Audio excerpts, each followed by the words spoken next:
अस्सलाम वालेकुम। उम्मीद है आप लोग ठीक हैं, खैरियत से हैं। खुदा की ज़ात आप लोगों को अपने हिफ्ज़ व अमान में रखे। हमारी दुआएँ हमेशा की तरह आपके साथ हैं। खुश रहें, आबाद रहें, इसी तरह हँसते मुस्कुराते रहें। अल्लाह पाक की ज़ात रहमतें इसी तरह आप पर बरसाती रहे। चैनल को सब्सक्राइब करने की रिक्वेस्ट की जाती है। व्हाट्सएप ग्रुपों में इसका लिंक ज़रूर शेयर किया करें, राय का इज़हार ज़रूर किया करें, कमेंट्स किया करें ताकि ज़्यादा से ज़्यादा लोगों तक पहुँच सके। दुआ है हमेशा पाकिस्तान सलामत रहे, ता क़यामत रहे। पाकिस्तान ज़िंदाबाद और हमेशा ज़िंदाबाद। पाकिस्तान ख़ित्ते में अपने मुकाम पर वापस आ चुका है। जो हमारा भाई था, मशरक़ी पाकिस्तान था, वो 70 साल से दूर था, आज वो करीब हो गया है। 70 साल से दूर से मुराद ये है कि ज़ाहिर है बनने के कुछ देर के बाद कुछ गलतफ़हमियाँ, कुछ मसाइल जो है वो उसका शिकार हुआ और फिर बाकायदा तौर पे हमसे एक लड़ाई झगड़े के बाद अलहदा हो गया और फिर हिंदुस्तान ने अपना पूरा किरदार अदा किया कि पाकिस्तान और बांग्लादेश जो दोनों के भाई हैं आपस में ना मिल सकें। कल का दिन पाकिस्तान के लिए बहुत अहम था, बहुत ज़्यादा सफारती जो कामयाबियाँ वो हासिल हुई हैं।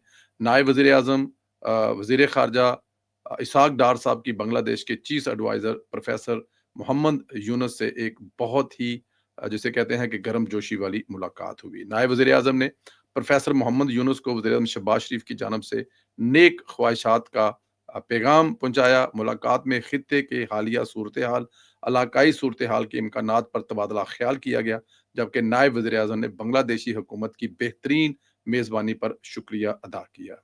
ख्याल रहे वज़ीर ख़ारजा इसहाक डार की बांग्लादेश के अहम रहनुमाओं से मुलाकात का सिलसिला जारी है, जिसमें तजारत और सरमायाकारी समेत दीगर शोबों में दो तरफ़ा ताउन को मज़ीद मज़बूत करने से के हवाले से बातचीत जारी है। नायब वज़ीर-ए-आज़म और वज़ीर ख़ारजा सेनेटर इसहाक डार ने ढाका में बांग्लादेश के मशीर अमूर मोहम्मद तौहीद हुसैन से भी तफ़सीली मुलाकात की। वज़ीर ख़ारजा के मुताबिक फ़रीक़ैन ने दो तरफ़ा तल्क़ात के तमाम पहलुओं का गौर किया, जायज़ा लिया, जिनमें आला सतह के रवाबत, तजारत, इक़्तिसादी ताउन, अवामी रवाबत, सकाफ़ती तबादला, तालीम व इस्दाद और स्पोर्ट्स के अलावा इंसानी हमदर्दी के मसाइल भी शामिल थे। यही नहीं, इसहाक डार ने बांग्लादेश में साबिक़ वज़ीर-ए-आज़म खालिदा ज़िया के घर पर जाकर इनकी तीमारदारी की और खालिदा ज़िया को आप लोगों को याद होगा, हसीना वाजिद ने जेल में डाल रखा था और बहुत देर से उन पर जो है ज़ुल्म-ओ-सितम हो रहा था।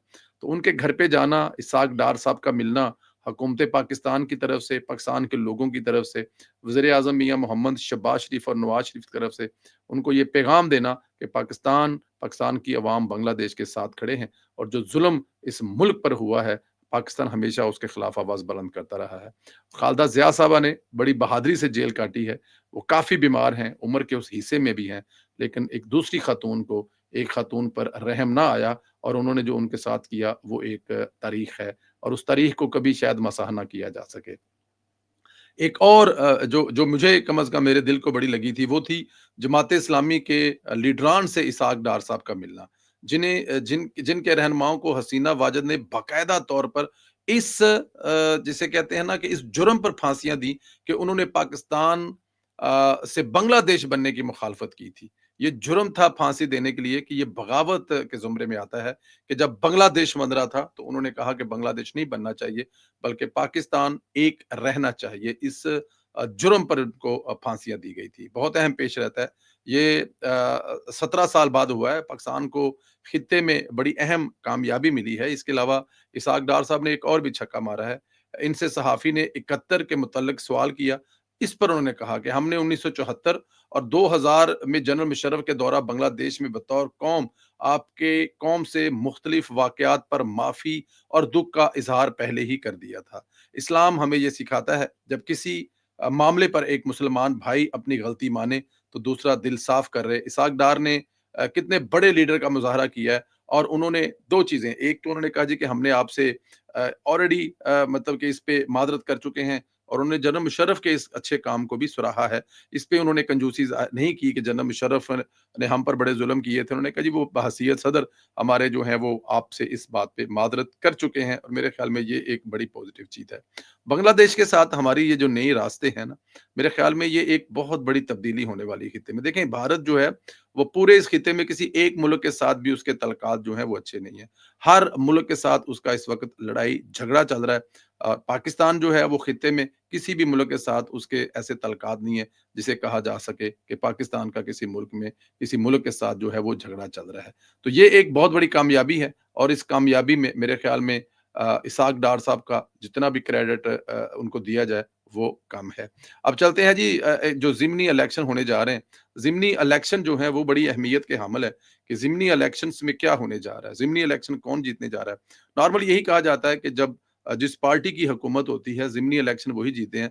लेकिन इमरान खान साहब के दौरे हुकूमत में ये रिकॉर्ड रहा है कि इमरान खान साहब अपने ही दौरे हुकूमत में 18 में से तकरीबन 17 इलेक्शन जो हैं वो हारे हैं और उसमें से मोस्टली पाकिस्तान मुस्लिम लीग नून ने और सिंध में पाकिस्तान पीपल्स पार्टी ने इलेक्शन जीते थे। ख्वाजा साद रफीक साहब जो हैं, वो लाहौर के जो इलेक्शन है, जिनमें हाफ़िज़ निमान साहब इलेक्शन लड़े हैं, वो बड़ी ताकत के साथ हाफ़िज़ नुमान साहब के साथ खड़े हो गए हैं। इनको सरगर्म देखकर पाकिस्तान की जो सियासत में जो जिसे कहते हैं ना कि एक वो झोंका जिसकी पाकिस्तान को हमेशा ज़रूरत रही है, वो देखकर बड़ी खुशी हुई। इस अपने लिए तो वो नहीं भाग-दौड़ है, लेकिन हाफ़िज़ नुमान के लिए, पाकिस्तान मुस्लिम लीग नून के लिए, इस मुल्क के लिए और सबसे बड़ी बात है अपने कायद मियाँ मोहम्मद नवाज़ शरीफ की इज़्ज़त के लिए वो मैदान में उतरे हैं। ख्वाजा साद रफ़ीक ने कहा है कि लाहौर वाले अपने शहर से निकलें, पहले पेशावर जाएँ, फिर कराची जाएँ और फिर आकर देखें वापस लाहौर को, तो उनको फ़र्क पता चल जाएगा कि तरक्की तभी होती है जब शेर की हुकूमत आती है। जब शेर की हुकूमत आती है तो हर तरफ तरक्की होती है और पंजाब के हवाले से उन्होंने इसलिए कहा क्योंकि ज़ाहिर है यहाँ पे शहबाज शरीफ साहब 10 साल हुकूमत करके गए हैं और उसके बाद अभी 1.5 साल से मरियम नवाज़ साहिबा हुकूमत कर रही हैं। इसमें से हमें माइनस करने हैं वो चंद साल जो हम पर मुसल्लत किया गया था, उस्मान बज़ार उस वक़्त किया था। और साद रफ़ीक ने कहा कि 18वीं तरमीम के बाद कोई सूबा ये नहीं कह सकता कि इख्तियार और वसाइल नहीं मिले। उन्होंने कहा कि खैबर पख्तूनख्वा में तहरीक इंसाफ की मुसलसल तीसरी हुकूमत चल रही है। अगर खैबर पख्तूनख्वा में 1 अरब दरख्त लगाए होते तो इतनी तबाही ना आती। ये बात मैं पहले भी कह चुका हूँ कि 12 साल पहले बल्कि 13 साल 2000 अगर 13 में हुकूमत थी जो 25 है 13 साल में और इमरान खान साहब ने पहले साल ही शोर मचाना शुरू कर दिया था। अगर वो दरख्त सच में लगे होते और बिलियन ऑफ ट्री लगे होते तो सच में ख्वाजा साहब की बात में दम है कि आज वो तबाही ना मचती। साद रफीक ने कहा कि 350 डैम में से कोई साढ़े 3 डैम्स के नाम बता दिए जाएँ। 350 जो कहा था तो उसमें 3.5 डैम्स के नाम ही बचा दें। इनका कहना था कि नवाज शरीफ ने अपने दौरे हुकूमत में कालाबाग डैम बनाने की कोशिश की थी, उन्हें सियासत की नज़र कर दिया गया था। बात ठीक है, ये कालाबाग डैम को हमेशा ही सियासत की नज़र किया गया। लेकिन अगर भाई मैं तो ख्वाजा साद रफ़ीक मेरे बड़े भाई हैं, बड़ा प्यार और मोहब्बत करते हैं। ख्वाजा साहब अगर 2000 1991-92 में जब नवाज शरीफ की हुकूमत आई थी ना, अगर वो हुकूमत चलने देते देखें ये जो पॉलि आज मैं एक स्टूडेंट है, बच्चा है, हमारे गुजरांवाला से यहाँ पे पढ़ने आया, अब्दुल्ला उसका नाम है, वालिद साहब उसके सियासतदान हैं। बल्कि वो गुजरांवाला से एमपीए भी हैं। तो उन्होंने बड़ी खूबसूरत उन्होंने कहा, "प्रवेश भाई मुझे एक बात बताएँ, ये जो अगर" उन्होंने मुझे कहा कि अगर आप इकोनॉमी को पढ़ें और समझें ना, तो ये जो मुल्कों की इकोनॉमी होती है, वो 1 या 2 दिन में ठीक नहीं होती। ये तसलसल होता है। कम से कम 10 साल चाहिए। फिर उन्होंने मुझे कहा कि मनमोहन साहब संग जो है वो 10 साल लगा के गए। फिर उसके बाद अभी नरेंद्र मोदी जो है वो 10 साल लगा रहा है। फिर उन्होंने मुझे तुर्की के सदर की मिसाल दी कि तुर्की में देखें आप, तो मैं उस बच्चे की बातें सुन के हैरान हो गया। बात कितनी ज़बरदस्त कर रहा था कि ये तसलसल होता है।